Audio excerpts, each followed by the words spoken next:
Behind me is Silbury Hill.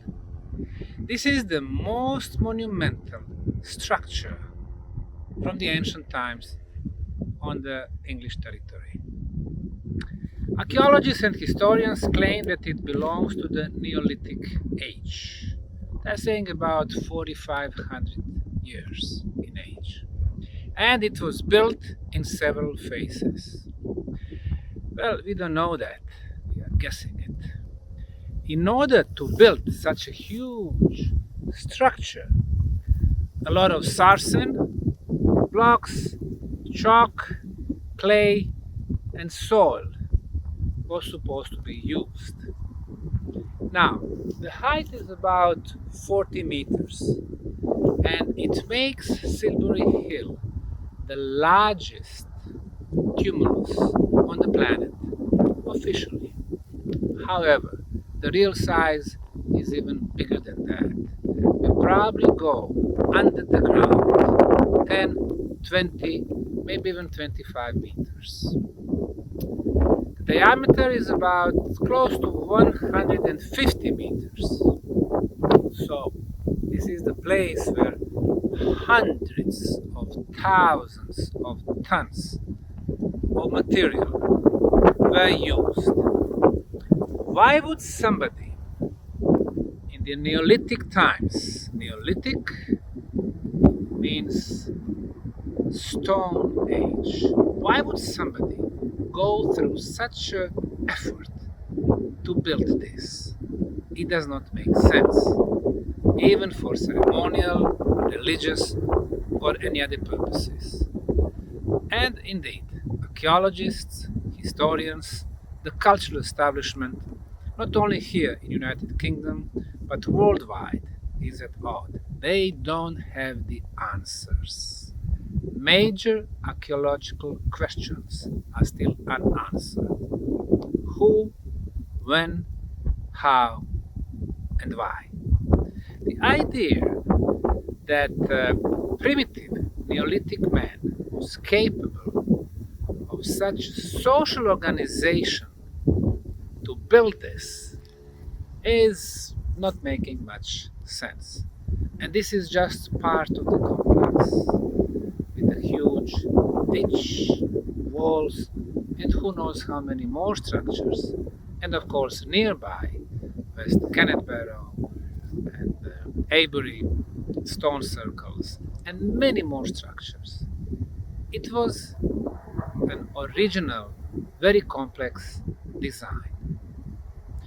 The tumulus has the ability to focus and amplify the energy. The problem with today's archaeological establishment is they do not have an engineering mind. They do not have interdisciplinary scientific approach. And that's the reason why they cannot get the real answers. Now, what we have behind me is the structure that was using the sarsen stone. Sarsen It's type of the limestone. The limestone, and the arsenic especially, has a lot of quartz crystal. Quartz crystal has the ability to transfer one form of the energy into another one through the piezo electrical effect. And this is the feature that ancient builders knew, not only here, but in Egypt, Cambodia, South Africa, Zimbabwe, United States, and other mysterious archaeological locations. Not only the tumulus phenomenon, but also balancing granite rocks, granite, also high percentage of the quartz crystal, or even volcanic stone. Volcanic stone, iron, again, energy. And like we said so many times, it has always been about the energy. I have never found any information on energy measurements. And today, we've done it. So let's see what are the results.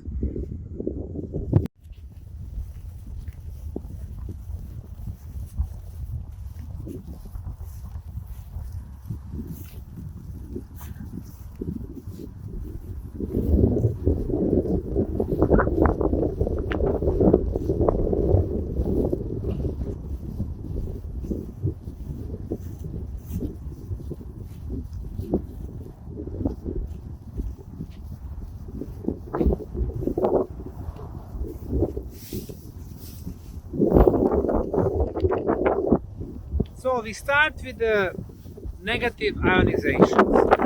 Negative ions are negative charge in the air. Basically, we have some extra electrons in the molecules, and they are very good for us because they combine with the dust, they become heavy, they go on the floor. When they drop to the floor, it means they clean the atmosphere. The same thing goes with the smoke, with the pollen, with the microbes, viruses, bacteria, fungi. More negative ions, better for us. More negative ions than positive ions, very good for us because they can clean our body. In our homes, 20, 30, 40 negative ions per cubic centimeter. In the cities, about 100. In the fields like this one, about 300, 400. The mountains, 1,000. Bosnian pyramid tunnels, 20 to 60,000. So that's one of the reasons why we have the self-regeneration process in the Bosnian pyramid tunnels.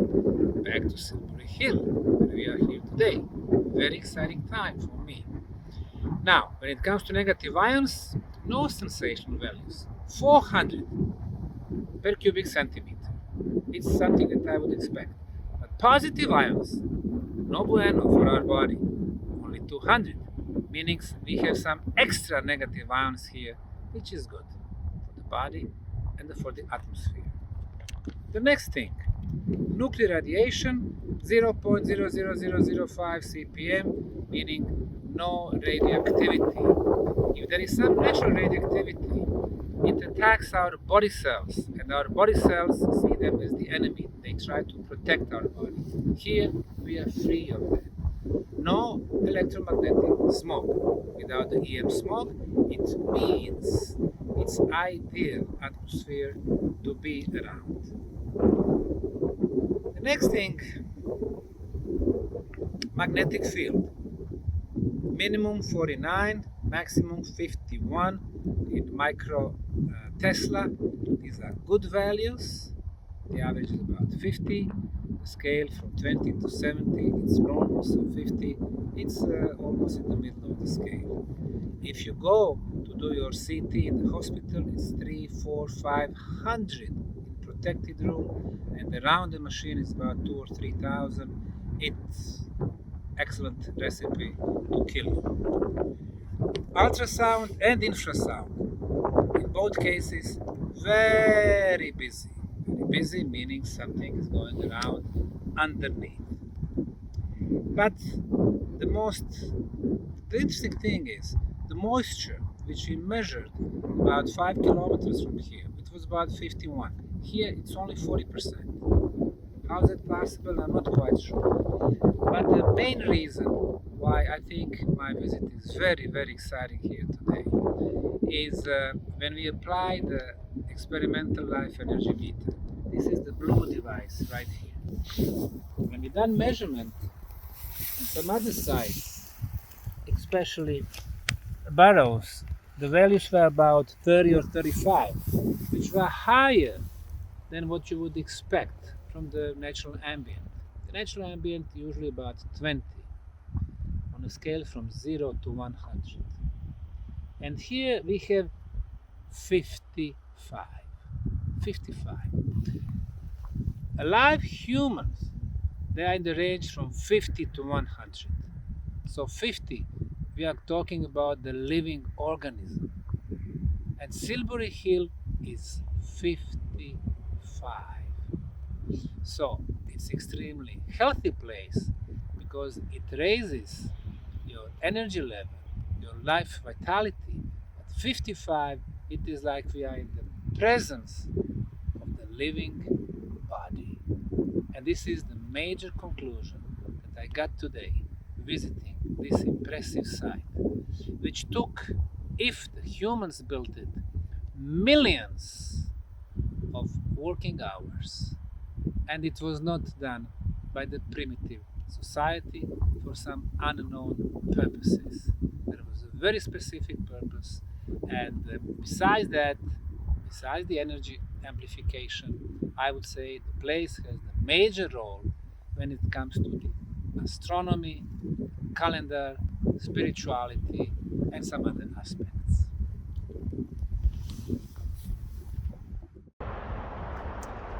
Once we established that Silbury Hill, this beautiful monumental tumulus, is alive, but also that burrows and other structures nearby are located on energetically potent places, we are coming to the conclusions that ancient builders, with terraforming and the construction work they produced, they would amplify the energy of the whole place. So for me, this was a systematic project which has been designed in some heads and then executed in the field. I don't see hundreds of years or even 1,000 years needed to build this, because those who created those structures, they had means to construct much quicker than us, to locate proper places, and most probably to produce very specific frequencies. Everything is in our life, like the brilliant mind of Nikola Tesla said, is about the energy, frequency, and vibration. And those three categories are met here. Specific frequencies of energy to raise our vibration. What is the purpose of our life? It's not to grab and have more material things and live in the physical world, which is based on fear, but to live fulfilled life, happy, joyful, with the high vibrations. And places like these around me, especially Silbury, at the time when our planet was much stronger and healthier, and those regular geometrical shapes would amplify already strong energies, would cause that their life were really happier.